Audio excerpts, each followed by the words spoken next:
going on, dudes and dudettes? Or if you hear some music in the background, a couple of neighbors playing some music, but hopefully I don't get demonetized or anything like that, but should be able to talk over it. So, and yeah, there seems to be a lot of lens flaring going on with the lights. I don't know why, but hopefully it's not too distracting, but we'll see. When it comes to Caleb Williams, the USC quarterback, yes, he was named a Heisman finalist yesterday. It's awesome to finally hear that. He definitely deserved it. I think that's pretty much why he ended up staying in the game this last Friday, even though he probably should have left with something he had to deal with. But yeah, he still threw for over 300 yards and a couple touchdowns in that game.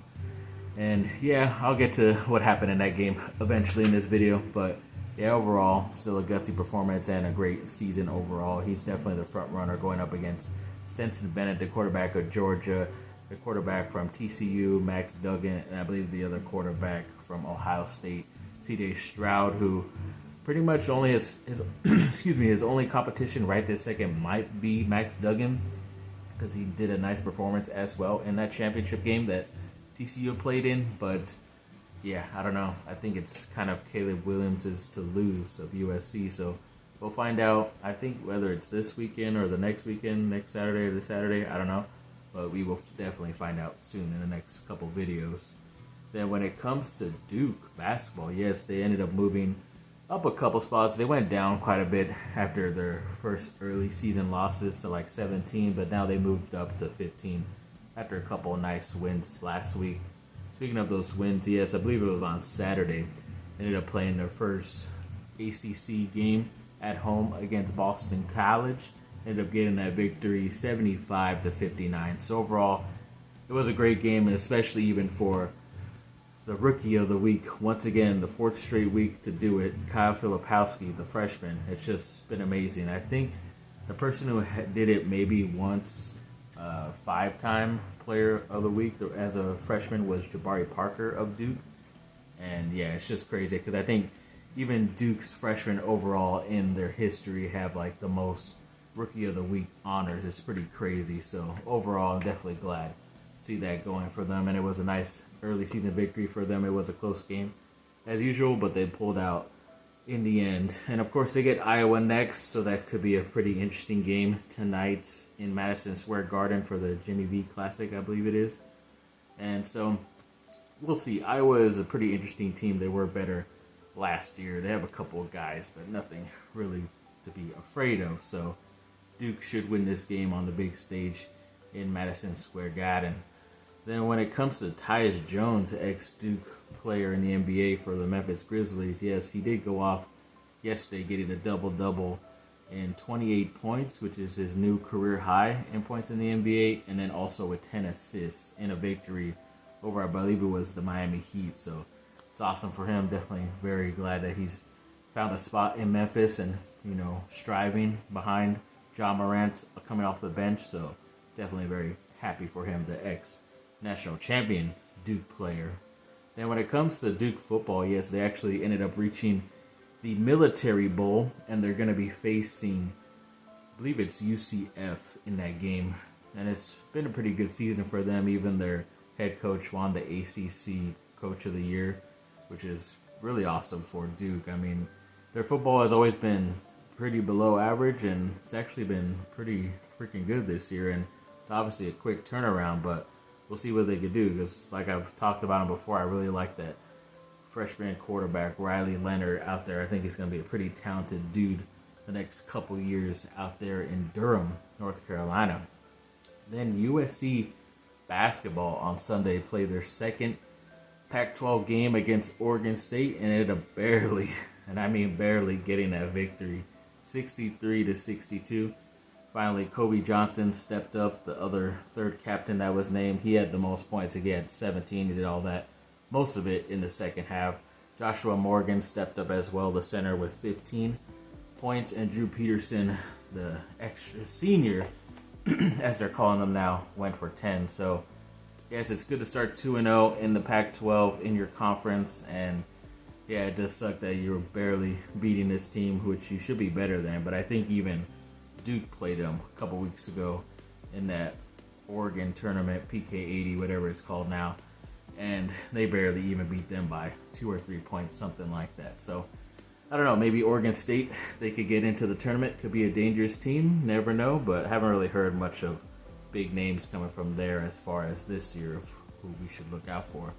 And when it comes to Nick Figueroa, a defensive end for the USC football team, he was apparently named the other day the Pac-12 Football Scholar Athlete of the Year, which is, I guess he had the best grades and he was providing good stuff for his team as well. So overall, that's pretty cool to see, at least a USC guy getting it. I don't know when the last time a USC guy got that, but that's cool. Congrats to him. Then Andrew Voorhees, the super senior. He didn't play in this last Friday's game, the offensive lineman for USC, but he did recently accept an invitation to the Senior Recess Bowl, where pretty much a lot of the seniors that graduate are able to go to. It's like an extra game you get to play and a full week of practicing against other very talented older guys who maybe need to go there to get a chance to get drafted even higher than what they are, or even get drafted. So a lot of times NFL will go for the younger guys just because they can try to mold them more instead of seeing a guy who you've kind of already seen. But there's a lot of talented guys that always get drafted out of the Senior Bowl, and this guy will be another one of them from USC, so congrats to him.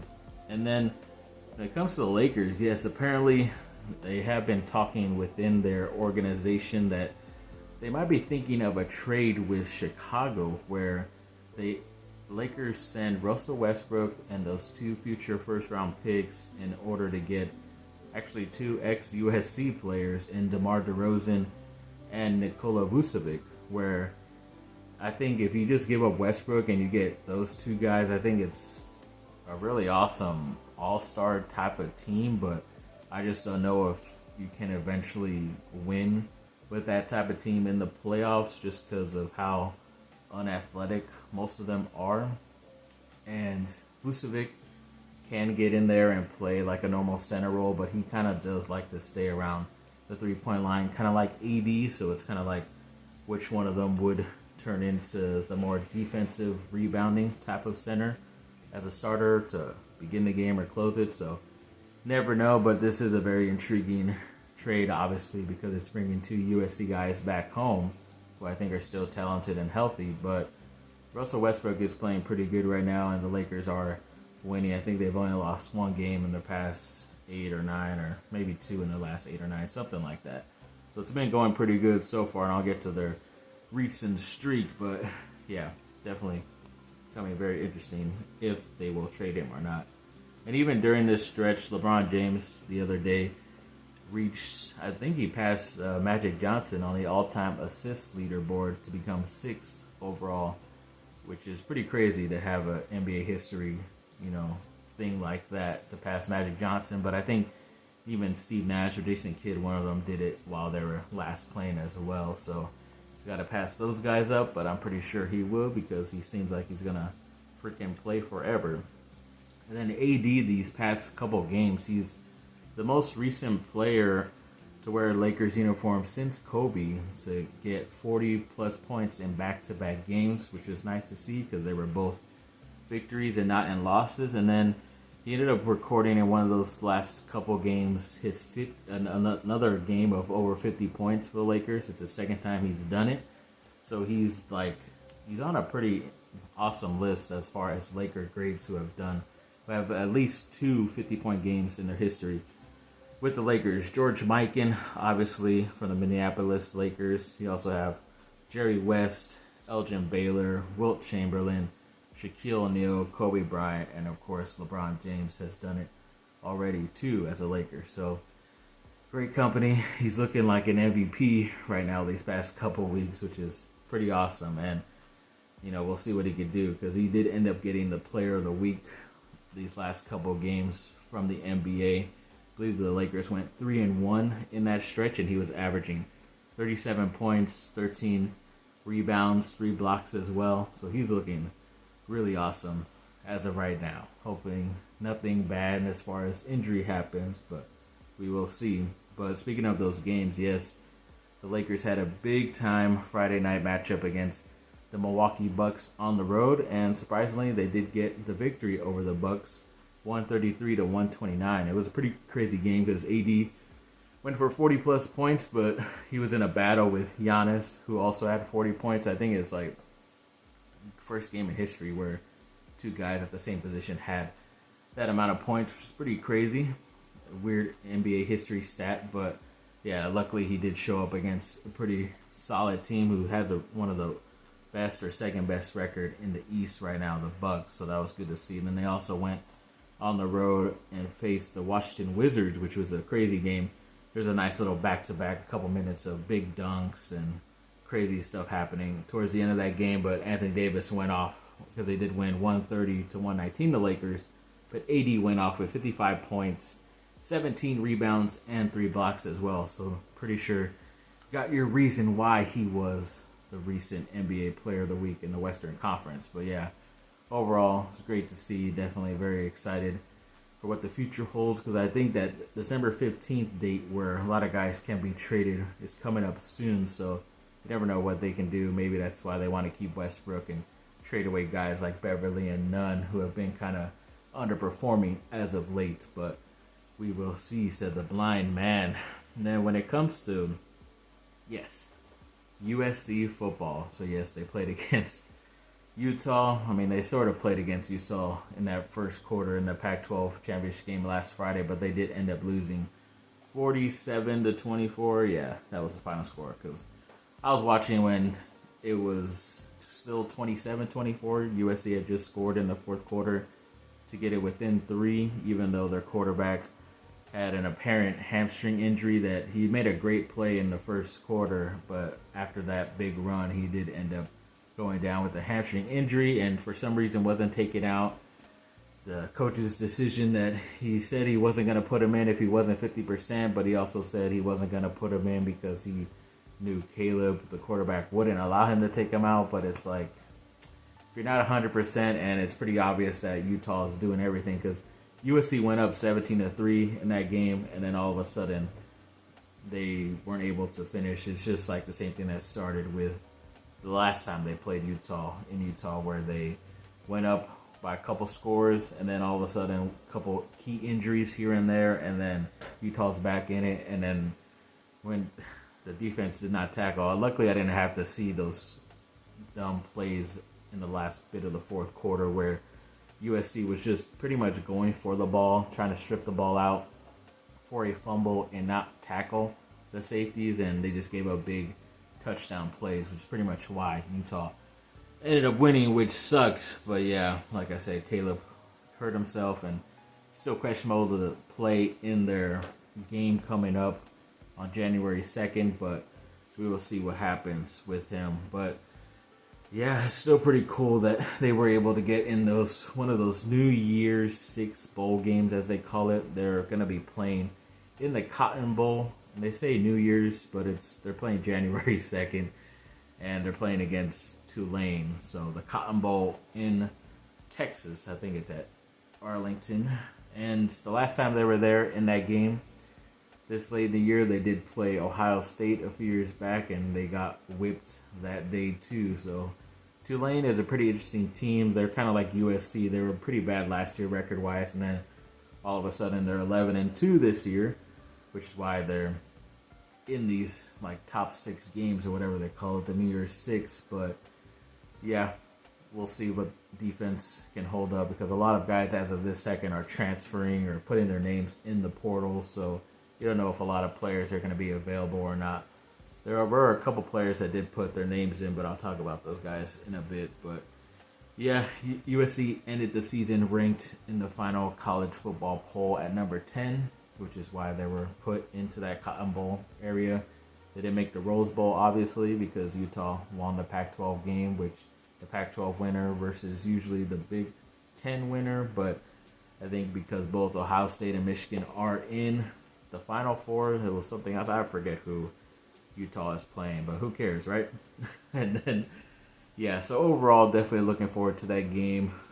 We'll see the injury. It looks like Caleb has been walking around doing some stuff around. He went to that USC basketball game last Sunday as well, so it's looking like he's not too hobbled with that hamstring injury, but he needs to be able to walk, whether it's this Saturday or next Saturday, to accept his Heisman Trophy and then officially show why he was the Heisman Trophy this year in that game against Tulane. So hopefully it is a big game for him, but just never know how close to 100% he will be. And then when it comes to those guys that I mentioned that were putting their names in the transfer portal or not, did find out a few names. So Raylan Goforth, who had that really big hit that you've seen, whether it's in the highlights or that picture where he took off the helmet of the Utah quarterback with his hit, he put his name in the transfer portal. I'm pretty sure it might be just because they might be getting another guy from another school in the portal to transfer to USC.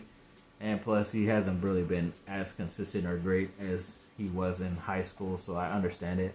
Xavier Alford, he is a guy that transferred to USC from Texas a couple years back, and even when he transferred, he was a bit unhealthy, and then even this whole year, he was supposedly unhealthy and had ended up having the surgery as well at some point, which kept him out the whole year. So now he is officially transferring, so either it was an injury or it was nothing, and just he didn't agree with the coaches, I guess. Julian Simon was a very talented 4-star high school player, I remember, from Washington, the state of Washington, and he was supposed to be playing linebacker, but for some reason they put him on defensive end a lot of times, or the outside linebacker, and I don't know, it just never flashed for him, I guess. I didn't really see him as much, and now he's going to be transferring, so good luck to him. Taylor Katoa, he's an interesting guy because he was part of, like, I think the 2017 class, but he didn't even come to USC until 2019 because he did a mission for, I think it's his religion, where the Mormons, where they do a 2-year mission before they go to college, and then they're able to go, which is why, like, teams like BYU or Utah have, like, even older players on their roster, a year or two older, because it doesn't count towards their football years, I don't believe, as long as they're in the college and not playing. So he never really developed. I didn't really even see him get any bigger or anything more athletic after that, so I never really saw him play, so good luck to him. And then a bit of okay news is Gary Bryant Jr., who's from a high school out here, Corona Centennial. He's the wide receiver who did really good last season, but for some reason just didn't think he was going to get any playing time, and there was a lot of receivers that did good this year, so I can understand why. But he was still with the team, did like scout work, was like preparing them for the next game and stuff, so it wasn't anything bad, and he was just intending to transfer really early in the season, and he kind of just still stuck around, and apparently his dad broke the news saying that he wants him to stay at USC, so it looks like he is going to. I'm just glad he's not going to be going to somewhere else and beating USC, so definitely very happy about that. It might be also because he's going to get a bigger role next year for the Trojans also, because he is sticking around. So overall, I think it's still a win for USC as of this second. And then when it comes to a linebacker from actually Washington State, which I'm pretty sure is the reason why a couple of these guys, at least 3 of these guys, were linebackers already that entered the portal from USC. But this one is coming from Washington State. His name is Travion Brown, and I really remember him because he did pretty good against them in that game they played, and a couple times they've played recently. Because he stands out on defense. He wears like 82, which is usually like a receiver or tight end number, but he did make a lot of big plays. He's a pretty big dude, like 6'3", over 200 pounds, and he's from actually Temecula, California, which is out here in the IE, so it will be a nice homecoming for him. So it looks like he will be coming, and I know there's a really good player who was from California, from Upland, California, that went to Oregon, who entered in the transfer portal as well. So hopefully USC can get him because he's a linebacker also to get him to come home, Justin Flowers. So just make sure he doesn't go to UCLA or any of these guys go to UCLA, and I'm okay with that. So there's going to be a lot of crazy news with the transfer portal. Hopefully nothing big from USC ends up happening, but yeah, I'll update everybody on the bigger stuff that ends up happening with that situation with them. And then to end off, yes, there's that picture of Justin Herbert holding up a sign, the quarterback of the Chargers, showing well, how I feel about the Chargers, or sorry, how I feel about the Raiders after that game on Sunday, and I won't say anything about what happened, or I won't say that word that he put up. So yes, that's how I feel about the Raider game, and yeah, Chargers just suck right now. They definitely need to get rid of their general manager, maybe their offensive coordinator. Sadly, it might be time to let go of the head coach, Brandon Staley, if they can get a guy like Sean Payton, who's out there waiting in the wings, the ex-New Orleans head coach, but I don't know. We'll see. Thanks for watching, people. Like and subscribe, comment down below. Let me know what y'all think. Have a great rest of your day. Bye. Fight on.